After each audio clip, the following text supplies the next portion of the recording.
ಕೆಆರ್ಪುರ ಸಂತೆ ಮಾರುಕಟ್ಟೆಯಲ್ಲಿ ಗುತ್ತಿಗೆದಾರರು ಗಡಿ ಮತ್ತು ಸುಂಕ ವಸೂಲಾತಿಯಲ್ಲಿ ಅಕ್ರಮ ಹಣ ವಸೂಲಿ ಮಾಡ್ತಾ ಇದ್ದಾರೆಂದು ವ್ಯಾಪಾರಿಗಳು ಮತ್ತೆ ರೈತರು ಆರೋಪಿಸಿದ ಹಿನ್ನೆಲೆಯಲ್ಲಿ ಇಂದು ಕೆಆರ್ಪುರ ವಲಯದ ಜಂಟಿ ಆಯುಕ್ತರಾದ ಡಾಕ್ಟರ್ ಸುಧಾ ಸ್ವಪ್ನ ಅವರ ನೇತೃತ್ವದಲ್ಲಿ ಮಾರುಕಟ್ಟೆಯ ಅಳತೆ ಕಾರ್ಯ ನಡೆಸಲಾಯಿತು।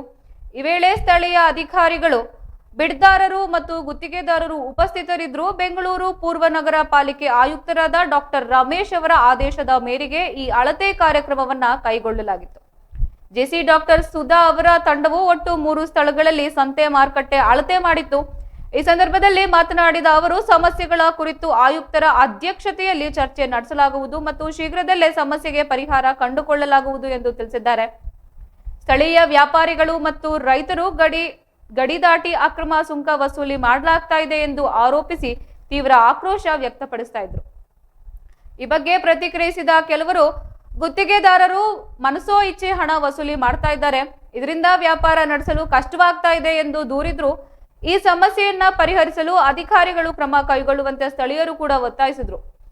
ಜೆಸಿ ಡಾಕ್ಟರ್ ಸುಧಾ ಅವರು ಮಾಧ್ಯಮಗಳಿಗೆ ಪ್ರತಿಕ್ರಿಯೆ ನೀಡಿ, ಯಾವುದೇ ಅಕ್ರಮ ಚಟುವಟಿಕೆಗಳು ನಡೆಯದಂತೆ ನೋಡಿಕೊಳ್ಳಲಾಗುವುದು ಎಂದು, ತಪ್ಪಿತಸ್ಥರ ವಿರುದ್ಧ ಸೂಕ್ತ ಕ್ರಮ ಕೈಗೊಳ್ಳಲಾಗುವುದು ಎಂದು ಭರವಸೆ ಕೂಡ ನೀಡಿದ್ದಾರೆ।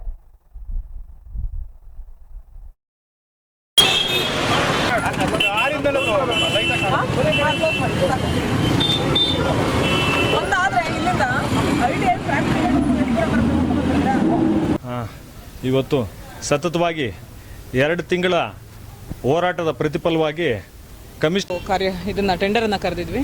ಅದ್ರ ಕಾರ್ಯಾದೇಶ ನಾವು ಫೆಬ್ರವರಿಯಲ್ಲಿ ಕೊಟ್ಟಿದ್ವಿ।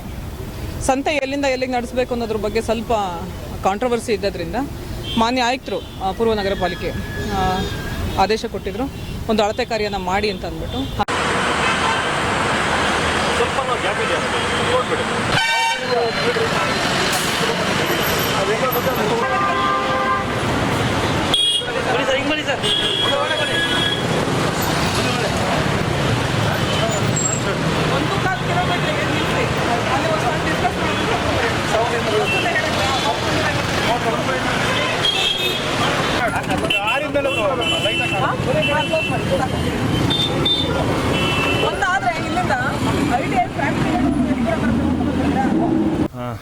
ಇವತ್ತು ಸತತವಾಗಿ 2 ತಿಂಗಳ ಹೋರಾಟದ ಪ್ರತಿಫಲವಾಗಿ ಇದನ್ನ ಟೆಂಡರನ್ನು ಕರೆದಿದ್ವಿ।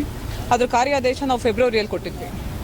ಸಂತೆ ಎಲ್ಲಿಂದ ಎಲ್ಲಿಗೆ ನಡೆಸಬೇಕು ಅನ್ನೋದ್ರ ಬಗ್ಗೆ ಸ್ವಲ್ಪ ಕಾಂಟ್ರವರ್ಸಿ ಇದ್ದದ್ರಿಂದ ಮಾನ್ಯ ಆಯುಕ್ತರು ಪೂರ್ವ ನಗರ ಇವತ್ತು ಸತತವಾಗಿ 2 ತಿಂಗಳ ಹೋರಾಟದ ಪ್ರತಿಫಲವಾಗಿ ಕಮಿಷನರ್ ಅವರು ಇವತ್ತು ಅಳತೆ ಮಾಡಿರಿ ಅಂತ ಹೇಳಿದ್ರು। 1.250 ಅಂದರೆ 1.25 ಕಿಲೋಮೀಟ್ರು ವೆಂಗನಕೆರೆ ಪಾರ್ಕಿಂದ ಐಟಿಐ ಗೇಟ್ವರೆಗೂ। ಐಟಿಐ ಗೇಟ್ ಅಂದರೆ ಕೃಷ್ಣರಾಜಪುರ ಸರ್ಕಾರಿ ಆಸ್ಪತ್ರೆ ಹೊಂದ್ಕೊಂಡಂತೆ ಇರುವಂಥ ಒಂದು ಗೇಟು, ಐಟಿಐ ಗೇಟು। ಆ ಗೇಟ್ವರೆಗೂ 1250 ಮೀಟ್ರ್ ಬಂದಿದೆ।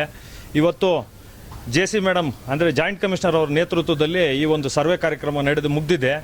ಮುಗಿದಾದ್ಮೇಲೆ ಮುಗಿತಾ ಇದ್ದಂಗೆ ಅಲ್ಲಿ ಗಲಾಟೆಗಳು, ಬೇಕಂತಲೇ ಯಾರು ಗುತ್ತಿಗೆ ತಗೊಂಡಿದ್ದಾರೆ ಅವ್ರು ಬೇಕಂತಲೇ ಗಲಾಟೆ ಎಬ್ಬರಿಸಿ, ದೊಂಬಿ ಎಬ್ಬರಿಸಿ, ನಮ್ಮನ್ನೆಲ್ಲ ಎದುರಿಸಿ ಬೆದರಿಸಿ ಆ ರೀತಿ ಆಗಿರೋದ್ರಿಂದ ಮೇಡಮ್ ಅವರು ಕಮಿಷನರ್ ಹತ್ರ ಒಂದು 3 ದಿವಸ ಟೈಮ್, 3 ದಿವಸದೊಳಗಡೆ ನಿಮ್ಗೆಲ್ಲರಿಗೂ ಒಂದು ಮೀಟಿಂಗ್ ಕರೆದು ಕಮಿಷನರ್ ಅವ್ರ ಹತ್ರನೇ ನೇರವಾಗಿ ಇಟ್ಬಿಟ್ಟು ಎಲ್ಲಿಂದ ಎಲ್ಲಿಗೆ ಮಾರ್ಕ್ ಹಾಕಬೇಕು ಅಂದ್ಬಿಟ್ಟು ಹೇಳಿದ್ದಾರೆ।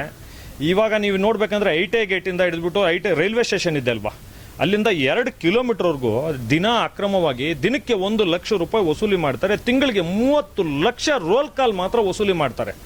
ಇದರಿಂದ ಅದರಲ್ಲಿ ಇವ್ರು ಕೊಡಬೇಕಾಗಿದ್ರೆ ಐಟಿಐ ಗೇಟ್ ಅಂತ ಹಾಕಿದ್ದಾರೆ, ವರ್ಕ್ ಆರ್ಡ್ರಲ್ಲಿ ಕೊಡಬೇಕಾಗಿದ್ರೆ ಐಟಿಐ ಫ್ಯಾಕ್ಟ್ರಿ ಗೇಟ್ ಅಂತ ಬರೆದ್ಬಿಟ್ಟವ್ರು ಯಾರು, ಡಬ್ಬಲ್ಲಿ ಎಕ್ಸಿಕ್ಯೂಟಿವ್ ಇಂಜಿನಿಯರು। ಇದು ಐಟಿಐ ಗೇಟ್ಗೂ ಐಟಿಐ ಫ್ಯಾಕ್ಟ್ರಿ ಗೇಟ್ಗೂ 2 ಕಿಲೋಮೀಟರ್ ಬರುತ್ತೆ। 2 ಕಿಲೋಮೀಟರ್ ಅವ್ರಿಗೆ ವಸೂಲಿ ಮಾಡಲಿ ಅಂದ್ಬಿಟ್ಟೆ ಕೊಟ್ಟಿರೋದು ಡಬ್ಬಲ್ಲಿ ಅವರು।